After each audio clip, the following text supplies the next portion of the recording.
I'm Michael Grupe of NAREIT, and we're here today with NAREIT's President and CEO, Stephen Wechsler.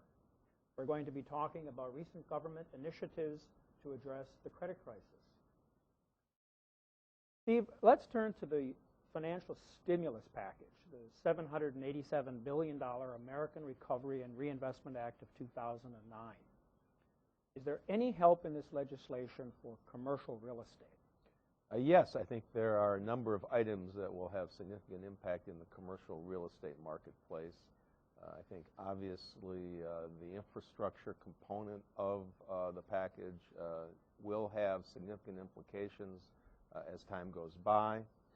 But perhaps the most notable item for companies dealing with current dislocation in the marketplace and in the financial system is a provision which permits companies to buy back their debt or to modify their debt, and instead of having to pay income taxes immediately on the amount of debt effectively forgiven, companies will be able to defer the payment of those taxes for up to 5 years and then take that amount into income over the next 5 years at 20% a year. This, I think, is a very significant item which will provide a safety valve for many companies trying to work out or restructure debt. That sounds very helpful. What else could be done by the government to help make capital more readily available to commercial real estate? Well, one imperative for companies, not just in the real estate space, but generally, will be to recapitalize with more equity and utilize less debt going forward. Mm-hmm. In the real estate space, we are burdened with the Foreign Investment and Real Property Tax Act, which since 1980 has effectively imposed a very high and punitive withholding tax on foreign investors in real estate equity in the United States when they dispose of their investment.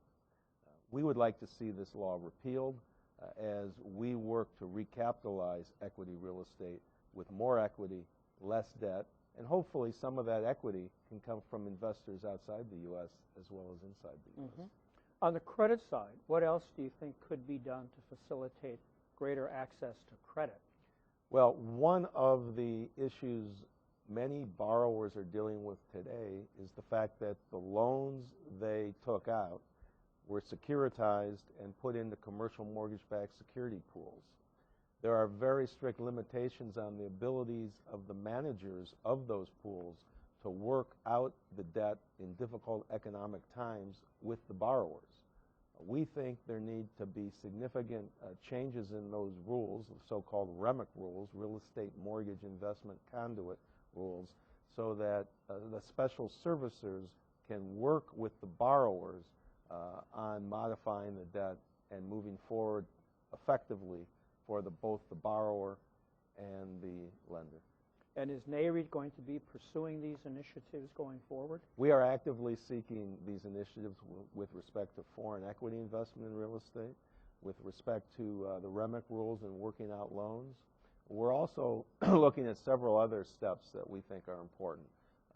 Perhaps the most significant is to ensure that when existing loans are maturing, if they are performing, then there is every reason in the world they should be extended by the lender.